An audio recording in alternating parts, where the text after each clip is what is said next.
co-host Vuga Ibrahimov and I geek out about the latest AI developments without getting too scientific. We want to be your spot for AI insights that actually matter. So grab a coffee, tune in, and let's chat about why AI isn't the job-stealing monster that everyone thinks it is. And that's us back again with our podcast episode. A lot has happened. Hi, Vuger. Welcome back. Hey Leonard. Hey Leonard. Yes, definitely. Many happened. So many stuff in AI world happened in last 2 weeks, or I think in last Yes. 3 weeks. And yeah, how did Just you so, manage to follow all of them? Or just so everyone knows, we're recording this, even if it might go on the record a little bit later in the podcast, but we're recording this just before Christmas on the December the 20th. And this is about the time when we saw like all of these releases from OpenAI, that we saw a huge push forward from Google with the Gemini model.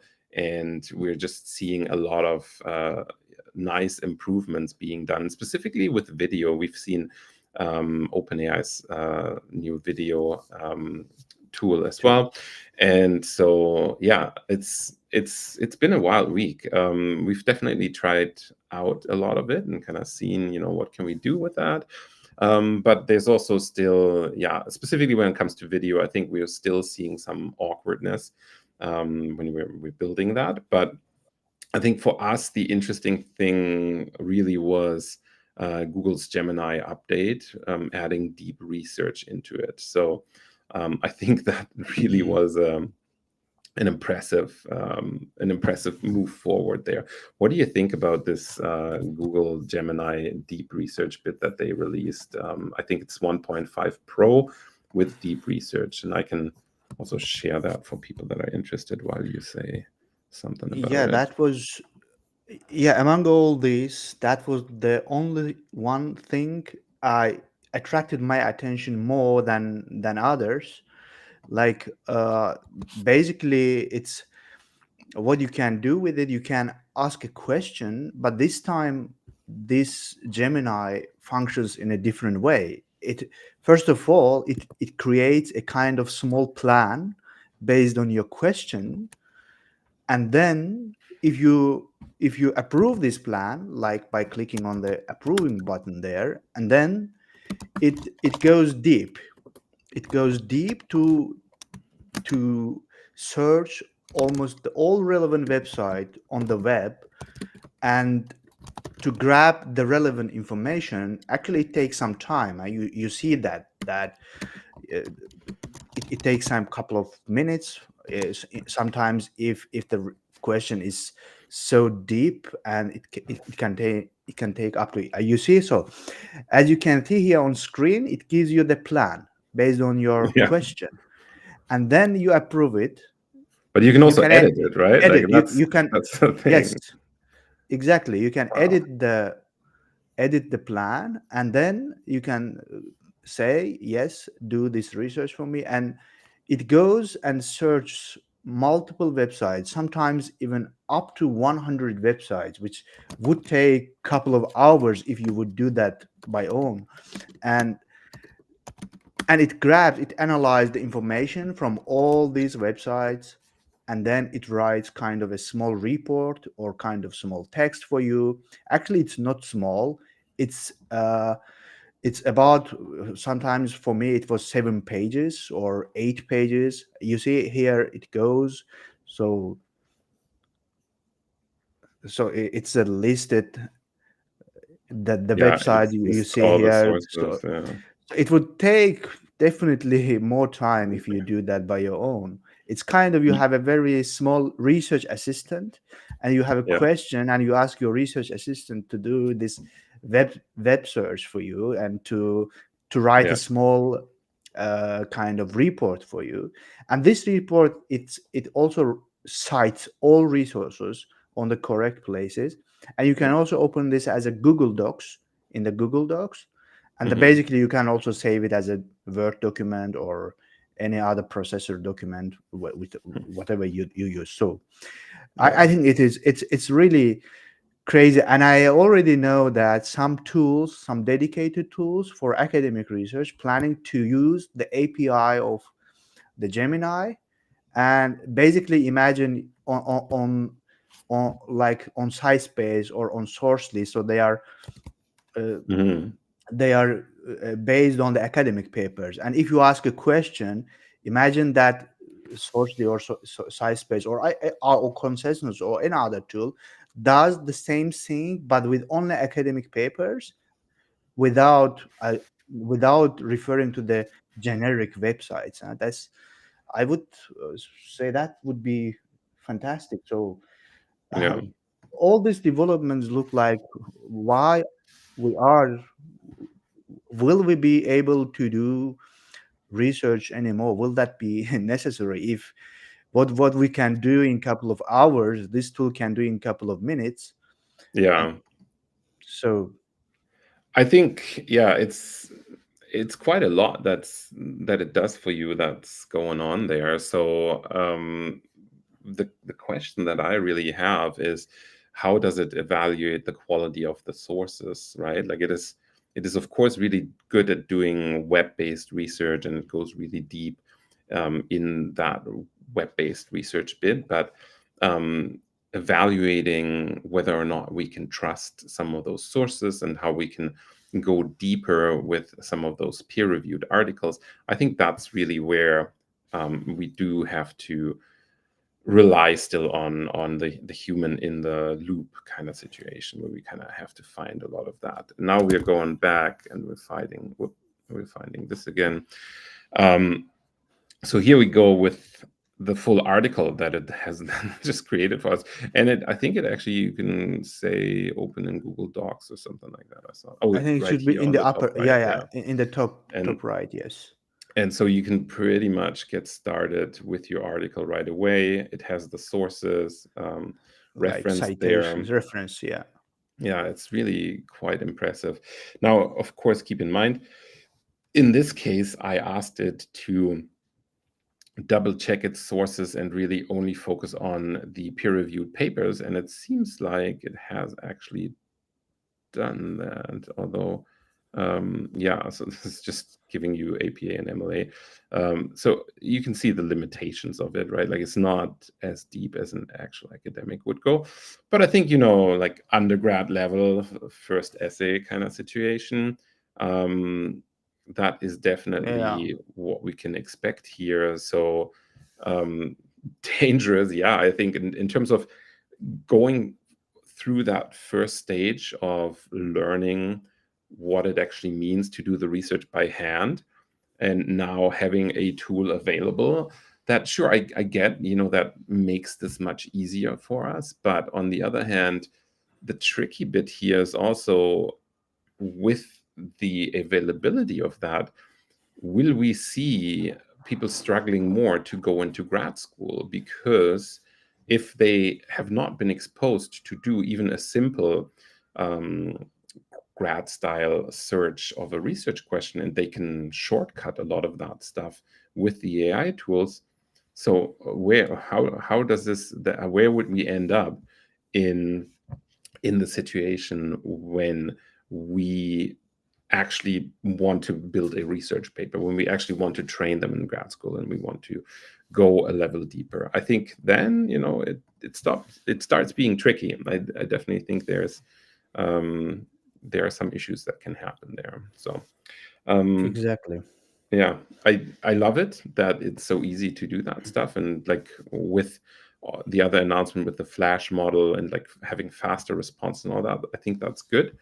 But I still think there's a little bit of a risk there in terms of, yeah, where does it leave us if we automate a lot of the grunt work, if then at the end of the day it leads to nobody doing step one and entering at step two? What does entering at step two actually look like in grad school if you don't ever go through the web search? I guess it's having to go back to the library or having to go back to your Scholar tools. As people might know from our webinar, there's of course already tons of tools out there that help you get to the things quicker that you need to do. Here's the link in case you're interested. But yeah, so we've already talked about, SciSpace and Genie AI and some of these other tools that already do a lot of that stuff for you. They find references. Now, of course, with the limitation that they're all pulling from sort of the same reference database. But still, if we're now not even going through the process of writing stuff into a literature matrix and then taking it from the literature matrix into our paper, what does it mean for our for the struggle of going through the initial stages of grad school? I actually wonder. I mean, you're still in grad school. What would you think if you could, shortcut those first years with that? Yeah, but I don't know. I still have many hesitations with this tool, and I definitely Mhm. never would want completely trust the result. Still today, I don't use them. So even this function of the Gemini, I wouldn't. I would never use that for my academic work. Right Mhm. now, I use that for a couple of stuff like I explained to him that I need a, let's say, this kind of tool, and I want to do with that videos for my YouTube channel, Mhm. and please search internet and find all relevant information. And it does that very well. I think for Yeah. these kind of non-academic purposes it works, and I can trust that. But for academic purposes, I would never trust. Still, I don't know if I could do that in the future as well, because maybe I am old style, old fashioned. I am used to do the things old fashioned way.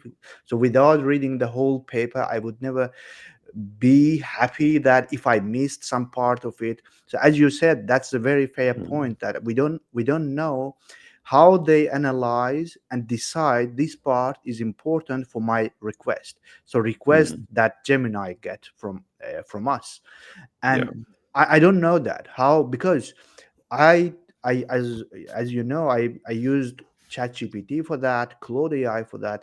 Although they are Mhm. missing some parts of the papers that I would definitely use for my answer. So Mhm. we could never be 100% that it hasn't missed any part of the paper or from the website that could Mhm. potentially be useful for our request. So that is the I think that's very important point, and I am not comfortable with that. I am not Mhm. 100% comfortable with the answer of the Gemini or any AI tool because of that. Because because from my experience, I have always seen that they miss some part. And Yeah. all, for example, even so, until now, in my experience, Claude's projects, which now ChatGPT has also now, I think we will touch Mhm. upon that as well. Yeah. So there's a limit there. You can upload until that limit, and you can talk basically with your documents in your projects. Mhm. But even in those very limited amount of projects, the documents, it misses some part. It answers certain questions after asking for the second time or even third time, because I Mhm. did that, for example, deliberately. I did deliberately asked one question and I didn't get the answer, but I knew that the answer is in the document that I uploaded Mhm. to the Claude's project. But after asking second and sometimes third time, it grabs that information It from gets it. that Yeah. PDF and gives it to me. So after seeing this, and therefore I would never feel 100% comfortable with the answers of these tools for Yeah. academic purposes. Yeah.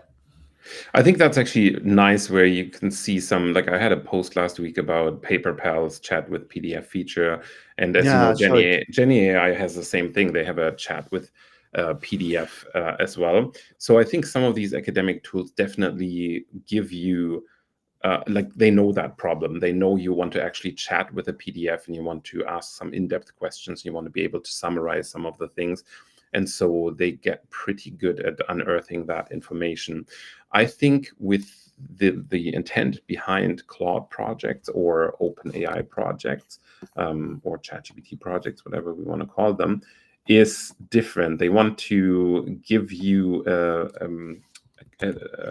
a way to work really on a project specifically where you want to feed the assistant. The project is essentially a specific assistant for a project. It is really if you ask me, it's just kind of a way to redress the custom GPTs. I think custom GPTs was more this idea of, okay, how do we have something that possibly people can also commercialize? And we have this whole idea of this ecosystem and this store that we kind of have there. But I think, yeah, there were a lot of people just like rushing towards that. And of course, in social media content creation, I can totally see how that stuff is useful. We all use it. Every content creator that I know has some sort of custom GPT or Claude project or something that helps them create their content, because it's just a grind. There's just so much content to create every day, right? And so people are looking for ways that you can make that better. But then for these specific purposes, it is good to be able to train an assistant specifically for language tasks, right? So one of the projects, actually, let's do that right now. Let me see if I can train a rhetoric trainer. Oh yeah, I need to change my, hold on, to change my window here. Share. Here we go. So let's assume, let's assume we're creating one of these projects, right? Like let's call it a rhetoric trainer. You can give it whatever color you want here. It's ChatGPT, yes. And then, yeah, you can actually, you can switch the model. So you can actually use O1 if you wanted to. You can use ChatGPT O1 in the project. You could add some custom instructions here. I want you to only use rhetoric figures of speech in your answers. So something like tricolon, antithesis, alliteration, just to name a few, right? Like we could add whatever we want in there. Then we save it, and then we could add a whole bunch of files if we wanted to. I don't have any here right now, but ideally with the files you want to give some examples, right? Like a lot of the times the files are just examples or instructions, so you could find, you know, like English text or other things that you could just pop in there, and that the project knowledge would have access to, which would of course make the output much better. And then we could, you know, what is love, to quote Hathaway, and then see what it comes up with here. And the interesting thing is we are still in beta, so we or I guess in the experimental phase, so we always have that. Let's pick a response here. And so we got response 1: love is the warmth of the heart that beats for another, the light that guides us through dark times. So this is pretty good. But then we have this one here: love is a paradoxical perfection. So we got alliteration there, binding force, yet liberating, soothing whisper, yet a thunderous roar. I like the right one better. It is definitely a little bit punchier. I'm gonna go with this one. But it's interesting because it, of course, now references randomly, you know, some works, like in this case Shakespeare or some other things. And then, of course, now I haven't fine-tuned it, right? Like I've just given it very basic instructions, but, you know, I've got a huge list of rhetorical figures and other things. So if you had to write a social media post, and we know one that is specifically using antithesis, as we know that's what all social media posts use. They have stop doing this, start doing that, don't do this, do this, right? Like it's always antithesis. That's how you write social media posts. And so if you had to write one that's specifically using antithesis, what would a punchy hook look like? Maybe it can do that, because now we've kind of already shown it the right response. Lost in chaos, yet found in clarity. So we've got a clear antithesis right away. Broken by love, yet healed by itself. So we've got two antitheses right there. Life's greatest truth are born of contradictions. So it goes over the top now. It makes it about the antithesis itself. It uses it in the content. Yes. But it is a neat idea to kind of be like, okay, so of course now we could train it, you know, on different outputs and on different ways that people use these comparisons, these antitheses, for great impact. And so this is an easy way that you could, you know, step by step build your own little Twitter writer or whatever you want to do it. And I'm sure like everyone's building this kind of stuff. It's super easy. Exactly. But you could also, train it on how to write an introduction. Like I've given more than enough information about how to write introductions for research papers. And as you know, it's a very structured approach there. So you could build your own projects that will actually generate academic paper introductions for you. And as we know, people are already working on tools like that will make life easier that way. I think we're strongly headed towards a future in a couple of years where maybe we don't even write papers anymore. We just talk to a robot about our findings, and they'll just make sure that knowledge gets proliferated. Because right now, the paper is the intermediary, right? Like we're doing research, then we have to put it in a paper. It has to get peer reviewed and then gets published so that other people know about it. But what if at some point in this research process, this new type of automation is introduced? Now, we've already seen with the rise of the web, we've seen, I mean, you yourself create lots of YouTube videos, right? So we have this idea. Just imagine, Vugar, if you used your YouTube skills to talk about your research as well. I know you use it as an educational tool as well, but I'm sure there is a future 1 or 2 years down the line for you where your department might ask you, hey, Vugar, you've got, built such an interesting following on YouTube. What if you could create for the department some of the videos, and they might even pay you for that, right? And so there is definitely, I think, a need in terms of how the science get communicated, how does science go from A to B. And one of the things I think we'll see is AI being integrated in that process, not at the point where it assesses the quality. I don't think so. I mean, you still need peers for that. You still need academics to assess quality. But in this publication process, in this process of getting the knowledge from the experiment out into the world, I think there is a huge opportunity here to make that more powerful, more robust, more widespread, you might say, than if it's just sitting in an academic paper and it doesn't get anywhere. I think this is really the crux of academic publishing and the living as an academic, is you have cool insights or you find out cool things. What if nobody ever reads those things, right? Like how? And as you know from some of the most famous scientists, it took years and decades sometimes for some of their research to take off, because back then it was just so slow, from writing the thing, putting it maybe even on a typewriter, right? Like putting it in a print journal, and until that gets delivered to other people that can take that idea, that can take those results and build something great upon it, that turnaround time was extremely long. And that turnaround time is going to get shorter and shorter. Now, of course, there might be detrimental effects and other things coming from that, but who knows? It'll be very interesting, which I think one other thing we could touch upon, I want to get your opinion on that, if you've actually dabbled in that. But we've also seen the delivery of Genmoji, and Apple Intelligence has now finally shipped into 8.2 beta, I think it is still, or whatever. No, it is 8.2 iOS, iPadOS, and whatever. So there was a lot of criticism about Apple Intelligence, that half a year ago we got all these announcements how cool it was going to be, and now we pretty much get pre-Mid-Journey image generation with some of this image playground stuff. Like, it is neat, but it is also very, very limited. And I think the Genmoji, for me, that's a thing where I can have fun with it. It's great to generate your own emojis. That's fun. But other than that, did you have a chance to look into some of the Apple AI stuff or Apple Intelligence stuff? Yeah, that's I saw many posts on Notes app on social media, that how you can, but basically it's still region limited. For example, in Europe, at least in Germany, you cannot transcribe your voice. Oh, you can't. You can't. Yes, that I actually on until last week I tried it, but this week I didn't have time to play with it. So you can record your voice right onto the note, but with one button. I saw many videos where you can just with one button transcribe your voice, your voice memo, and add that text to your note as a text. But so for me it wasn't possible because I couldn't do that.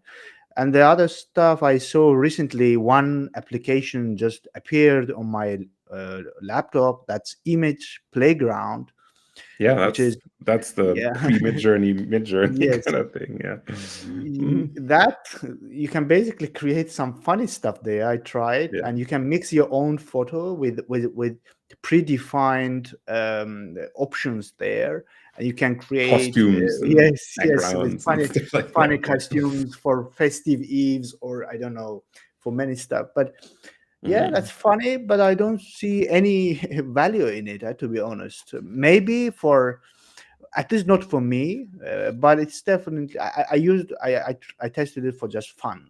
So Yeah. it's funny stuff there.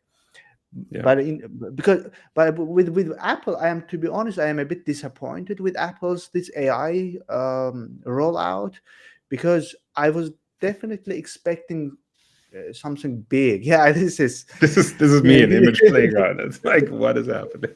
That's hilarious. Okay. yeah, I think Nice. for our listeners, maybe we should mention what we see now. We are basically seeing the Leonard's Yeah. playground generated photo. S- i- It's an emoji style, I think, but it is, yeah, it is kind of funny when it lets you do exactly, a it lot of is. stuff. It is definitely.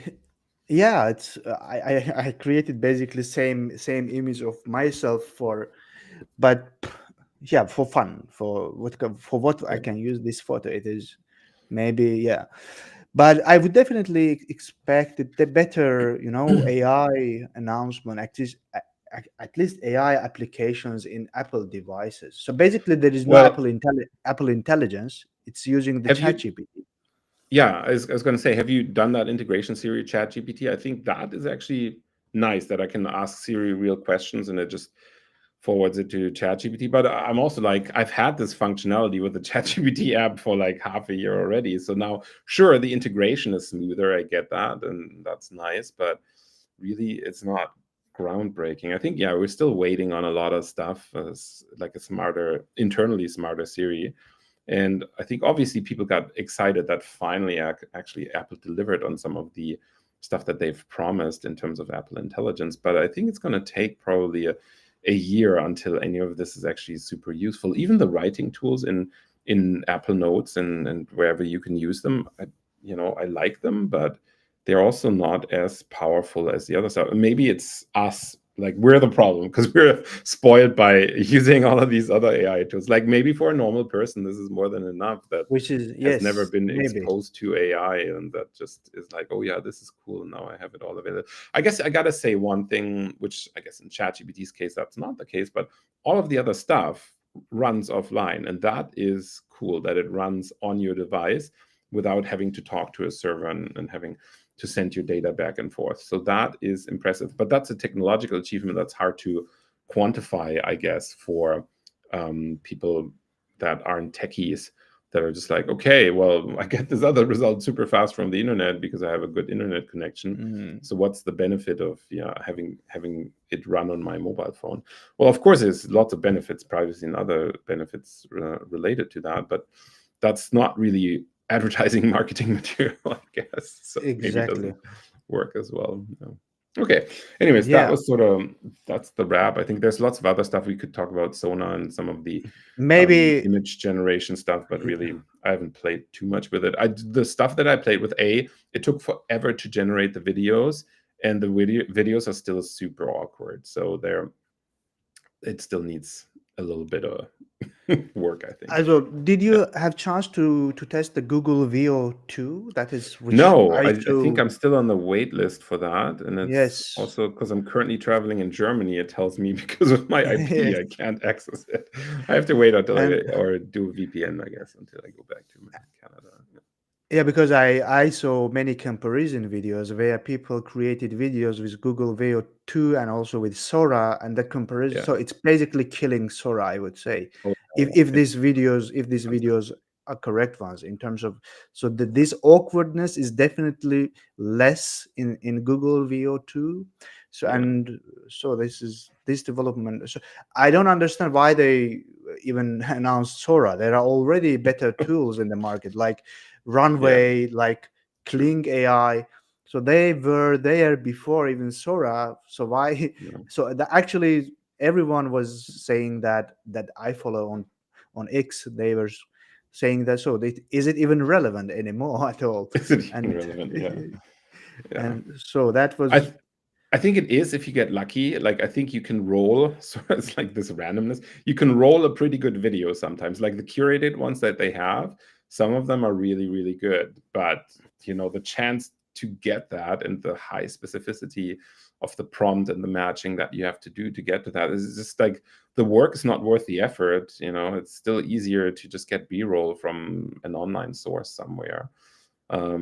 So I think, yeah, the killer application, of course, everyone's eyeing is B-roll for YouTube videos or B-roll for any sort of, or even for us, instructional videos or other things like getting quick access to B-roll, just like Midjourney and other image generators have done for blog images that, you don't really have to use stock photography anymore because you just generate your image for your posts. Yeah, I don't know. There's still, even with images, we still have that. Like even with Flux Pro 1.1, which is pretty amazing and realistic, we still have, if we look very closely, we still have these things that don't make sense, right? Like these weird connections, or the extra finger, or the extra eye, or whatever. Not no extra eyes anymore. Remember when the first Stable Diffusion came out and faces were just so weird, and I was just like, this is nightmare fuel. How is this ever gonna go somewhere? And then 2 months later it was already better. So yeah, I guess the and progress hands. is quick. And hands, yeah, there's creepy hands in the first version of Midjourney. Yeah, Yes. definitely interesting. In Yeah, terms of image generation, maybe this is my last point for today's session. yeah, So I tested also the Mistral. Mistral is a free one. I don't know yeah, if the you. open one. It's Yeah, it's you can it's it's download that, right, and basically run it on your machine. Yeah. yes, and also you can use the web version. It's basically free and it's unlimited for now. I don't know how Mhm. they do that.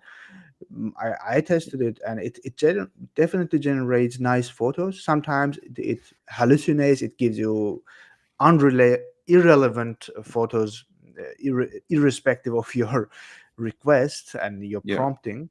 But it is definitely worth to look at if you want to generate some photos for your project. The Mistral AI is, I Mhm. think, now they have this new function to generate images.